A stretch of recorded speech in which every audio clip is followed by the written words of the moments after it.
Hi, welcome back to the Brian's Art for Animals channel. Quick news, I just booked my flight to India. So hopefully next year, 2022, we'll get back to some of those travel and animal nature videos filmed out there in the wild. I can't wait. Now, this video is a video review of two important movies. These movies are a must-see for any animal enthusiast out there. And really, we should all be caring about nature now more than ever.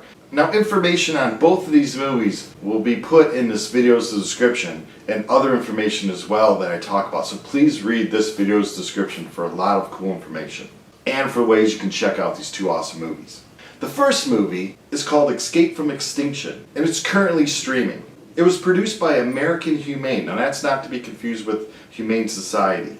So Escape from Extinction, it's narrated by Helen Mirren, who's an award-winning actress. I watched it recently on Google Play, but it's out there streaming on all kinds of formats. It's an inside look at the zoo world, including their contributions to field work, saving animals in the wild.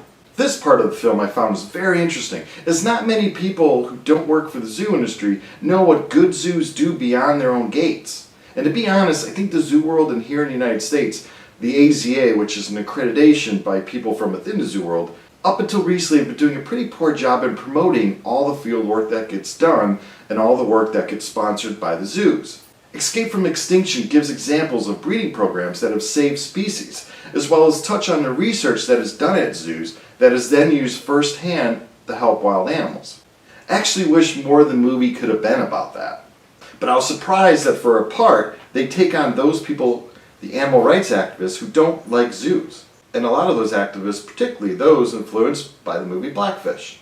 We all have our opinions on this massive movie. I, for one, besides my personal opinion on a topic, was glad that it at least got people talking and open to discussion on animal welfare and the question of, are there animals that we just can't provide for in a captive setting? Now, some criticize Blackfish for being one-sided as they talk to former employees who never really worked with the main animal subject in the movie. And they also use sounds and scenes from other events that weren't what the people on the screen were talking about. So then in this movie, Escape from Extinction, they do discuss the fallout from a movie like Blackfish. You'll hear opinions from some of the people in the field researchers and conservationists. Sure, we all want what's best for the animals, but sometimes it isn't always black and white, so to speak. They talk to people who give reasons for places like a SeaWorld to exist that you may not think about. And it's up to us, having heard both sides then, to make up our own mind. And that's, for me, is what's missing a lot in recent documentaries, pulling back to get a big picture view for us to make up our own minds. As often there's a direct one-sided view from the person who made the movie, obviously. Well, Escape from Extinction is for sure the accredited zoos answers back to those questioning the importance of zoos in a modern world. The only reason certain species are alive today is because zoos and aquariums have saved them from extinction. I think the movie flowed really nicely, and I highly recommend that you see it, and you can make up your own mind. Now, the next documentary, The Tiger Mafia, was a little harder to watch, but I can't stress enough how awesome it was and how important it is for anyone who loves animals like the tiger. Now, the tiger, which happens to be my favorite animal, was also voted on Animal Planet's animal poll they had a few years back, is the favorite animal of everyone. So why not learn as much as we can about this animal that we're all claiming to love? Now, there's a dark side to the tiger, and the Tiger Mafia kind of looks at that dark industry that revolves around the tiger and all the bad things that are happening to it. It's by Carl Amann and Lauren Mers. And like I said, it might be tough to watch, but it's very important because we can't really educate ourselves on what animal face in the world unless we know all that's happening to it. We got to see the truth.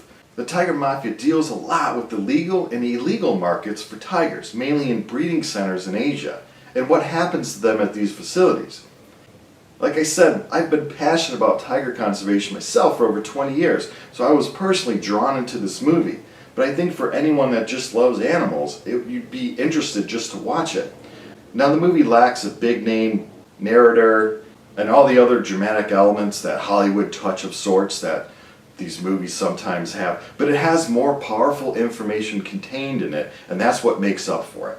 For years we hear about poaching and the black market for tigers and their parts, but no one ever names names and said who's really behind it. Well, this movie boldly goes where no one has gone before, and they go undercover and expose some of the people behind the legal and illegal trade in tigers. I'll just point out a few topics to discuss, as you have this animal that's loved by all, but is now being reduced to living on tiger farms in Asia to be bred at some places for tourists to come and take a picture with. But then what happens to that tiger as it grows older? It doesn't want its picture with people anymore. It becomes too big for that. The ones who go out the back door and go missing. Well, you can find them, or rather their parts, in markets. Teeth, skulls, skins. Of course, we in the Western world sit back and say, how disgusting. But some of these parts are sold to Westerners. They're going to purchase it as a status symbol or something they can show off to their friends.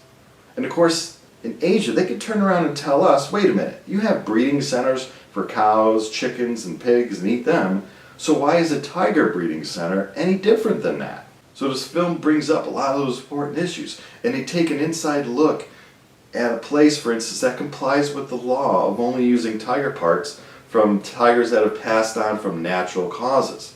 So a place like that would slowly starve their old tigers to death so they can quote-unquote die of natural causes. And they have another look at the jewelry that gets made out of tiger bones. And that look will have you shaking your head in disbelief. Now the Tiger Mafia, of course, also focuses on the poaching of the wild tigers and just how few of them there are left in parts of Asia. It's a fascinating movie. The corrupt tiger farms, the tourists, the politicians, the border agents. It's an unreal look into this dark world.